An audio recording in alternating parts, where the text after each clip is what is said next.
Am I okay doing it like this? Yeah. Our universe. Billions of galaxies, billions of possibilities of a life form to evolve. But one tiny speck where we know of, with life to exist. Our planet. Planet Earth. On this planet, 7 billion human beings get up and travel every day to make a living. Some people stay at home, some people bring new life, but what makes this planet unique is not everyone is the same. Everyone thinks differently, everyone talks differently, everyone listens differently, and everyone feels differently. But how are we the same, I hear you ask? The simple answer is this: we all have that one kick. We all share that one aspect of our day which gets us out of bed in the morning, whether it be as simple as a coffee and an organised but simple morning routine, but to a different person an opportunity to do their dream job. Teachers, MPs, police officers, the list goes on. But let me introduce myself. I'm Sam and this is me. Yep, that's me there, on the right with my brother, and they're doing the ALS Ice Bucket Challenge 10 years later. All through my life I've struggled with communicating to people, reading facial gestures, and above all else, containing obsessions to fit social acceptance. When I was 11, I was diagnosed with Asperger's syndrome, which is considered a pervasive developmental disorder which is characterised by marked and sustained social impairment. To my parents, this news came as no shock at all, due to my lack of social skills and constant spontaneous, in-depth obsessions. My obsessions are spontaneous, and that is what keeps me active, always having interests for niche and often quite obscure things, ranging from Scotch whisky to colour grading to football goal nets. Yeah, I know, right? Scotch whisky, how weird is that? I have everything ranging from Isla to Speyside to Jura, which is an island in itself. Anyway, to an observer from a third-person perspective, autistic people have a social stigma of being extremely literal, having motor awkwardness, and or being clumsy. But to me this isn't only insulting but also tunnel visioned, as the noun autism is an umbrella term measured through a spectrum. Every person has their own character traits, and as referenced before, every person has their own feelings. I am not a clumsy person and I am not extremely literal. But what I am is anxious, caring, and a great open-minded listener. Labelling a majority could otherwise be degrading, with platforms such as Instagram and Facebook to a platform such as TikTok paving the way for one big social norm. We all have to feel the same way, and we all have to follow one big social trend. A negative example being the Kylie Jenner lip challenge, which caused young people to hurt themselves. Drawing on one big experience before my diagnosis came as a result of bullying during my time in middle school, where I ran out into the playground, screaming, and started banging my head against the playground concrete floor.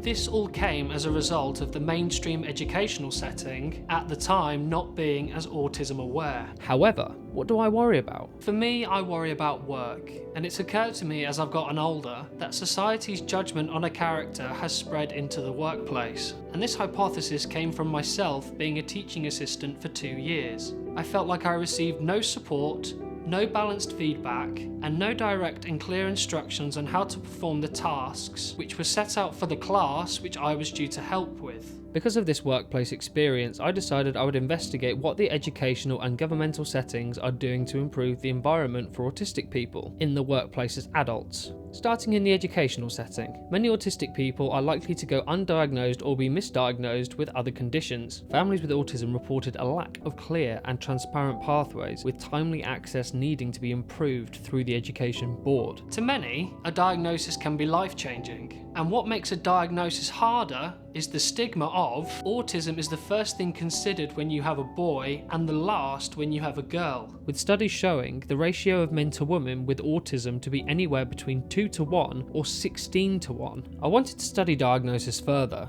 and get the public's point of view, so I pitched a survey on this topic with the question: should there be more research put in place to help diagnose ASD at an earlier age? To which out of 6 participants, 6 people said yes, with one disclaiming, yes, both for girls and boys, as it can present differently, and girls are not often diagnosed as early as boys. And another candidate saying, especially with female autism, as they can camouflage better than males. This was interesting to me. Why are females better at hiding it? I thought to myself and then realised that when working as a teaching assistant, the general population of the school that I worked at had a dominant male to female ratio. On the other hand, one person's opinion isn't enough to give an overall conclusion, so I took it a step further. I consulted academia to really understand why unbalanced gender diagnosis is a social issue. It has been estimated that boys are 4 times more likely to be diagnosed with ASD than girls, with estimates rising to 6 to 8 to 1 in samples with an average IQ or higher.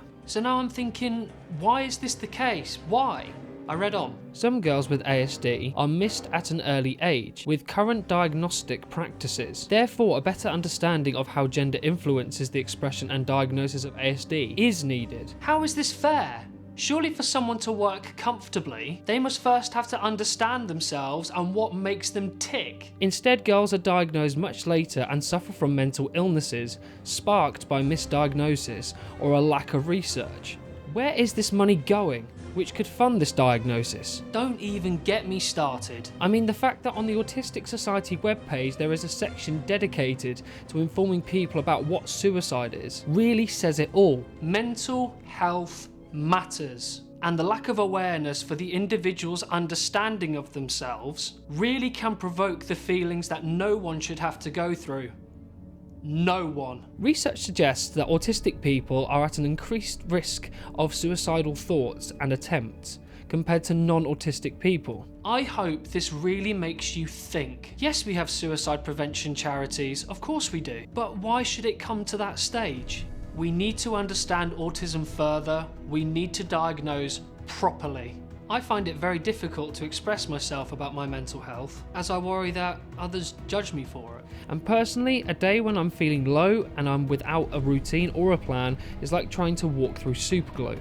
Every step I take, I feel like I'm constantly stuck. To study the impact that an autism diagnosis creates on a student, I interviewed Ree Dickinson, a student at Manchester Metropolitan University, for her point of view on diagnosis and support in an educational and work setting. I got my diagnosis in 2016. I was 15 at the time, but they had been campaigning to get me tested and diagnosed since I was 13. So has this been a challenging time for you? I think yes and no. First, I'm not a very sociable person. I struggle a lot with anxiety, so for me, being stuck inside the house was my comfort zone. But the toll that it took on my education was disastrous. I actually was considered a problem child, in their own words, throughout my duration of time in high school, and this was incredibly upsetting. So when I actually presented my autism diagnosis to them, they actively denied it to my face. Even now, in my 3rd and final year, halfway through, I have opted to never tell anyone. As much as every employer now likes to state that they're an equal opportunities employer and that they won't discriminate on people with disabilities, it is very, very easy for someone to be rejected from a job just because they know if they say it was because they're autistic, they'll get punished. The UK likes to believe that it's a very forward, very woke country. It's not. Stats show that 100,000 children in the UK have autism, with 17% having been excluded from school and 48% having been excluded 3 or more times. Additionally, 70% of adults say they are not getting the help they need from social services, and that with support they would feel less isolated. I interviewed Sam Hayman, a head teacher at a complex needs school, to investigate the support being provided for children with autism. All our children at our school have something called an education health care plan. So my school, everybody has a learning difficulty. Not everyone with autism has a learning difficulty, but all our children at my school do. And so it's very important that we as a team understand the needs of the children and how to get the best out of them. So some children need the environment to be very quiet, other children need to have quite a high stimulus environment to get the most out of them. And so it's around creating the right environments for the right people based around what is going to support them best. We have to go and share that practice and share those ideas with our mainstream colleagues because they might not be aware of things like gym balls being better for people to sit on than a chair, certain coatings that go on the bottom of the legs of chairs. The rubber ones stop chairs scraping against the floor, and if you've got 30 chairs set up in a mainstream class, that's a lot of chair legs making a lot of scraping, and if you're very sound sensitive, that can really lead to quite a lot of sensory build-up for someone who's neurodiverse. I know that places like Norfolk County Council are promoting, as part of their compulsory expectations of their workplaces, to engage in autism awareness and neurodiverse support. We're only just seeing in the last few years those sorts of forms of continued professional development for employers. But what makes autism different in different people? With newer people every day speaking out about their diagnosis and their experience every day, for example Elon Musk, it's never a surprise to see why we as a society feel self-conscious, especially when there is so much hate and discriminatory behaviour online. On platforms such as Twitter and TikTok, when someone such as Musk, who is brave enough to speak publicly, then receives hate from viewers for talking about his diagnosis. The whole thing is one big oxymoron. I applaud someone like Musk who can speak publicly about his personal matters. It takes skill and it takes courage. You cannot be free to speak when other people aren't accepting of you as a person. As the majority of social media users are predominantly strangers with a friendly profile picture.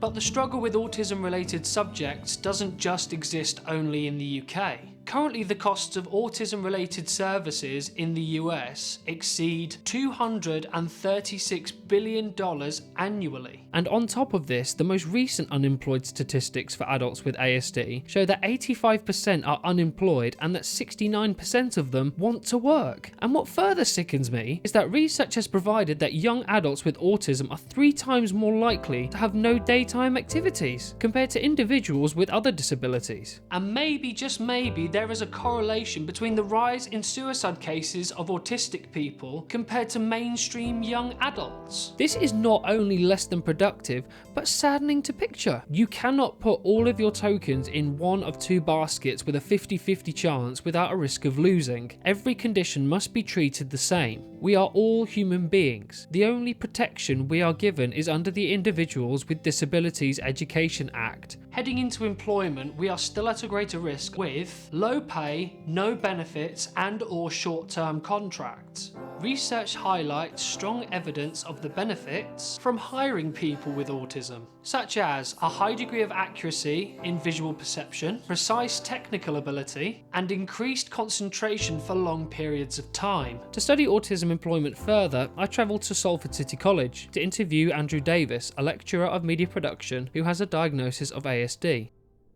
Workplaces, employers have definitely included awareness of autism and they've adapted well. Where I am currently as my employer, they do an outstanding job. People need to have more awareness of autism in adults. There's a lot of information about children with autism and that's great, and I'm so glad they've got that awareness, but what is actually lacking is adults understanding adults who have got autism. Did you notice how, yes, we all spoke differently? I interviewed everyone in a comfortable environment. And this is one of the many aspects of the working environment that needs to be improved for autistic people. It isn't unheard of that equality has been a huge talking point in gender and race over the past 100 years. But where's the equality and understanding in learning difficulties? What measures have you put in place to achieve, or has your line manager put in place to achieve, equality amongst every worker? And with answers such as training based on discrimination, and we have highlighted the benefits of taking time to understand individuals' needs of our technicians, the future seems more positive to an individual like myself, Ree and Andrew than ever before. But it isn't just us 3 which need the support. Autism is a global condition and a beautiful one. Over the last 10 years, it seems that there is a mixed review, with some perceiving the environment in the workplace as toxic and overwhelming, while some thrive and are trying to better it for the good of productivity. However, 5 out of 6 people thought that support in the workplace had improved for people diagnosed with ASD. However, 5 people out of 7 billion isn't a truth-telling figure. And I cannot see a world being truly happy without being accepting of every human being. Until that time, I believe that autism support has improved in some areas, but not all. However, you can be that change. We don't discriminate, we love, we care, we are one mankind.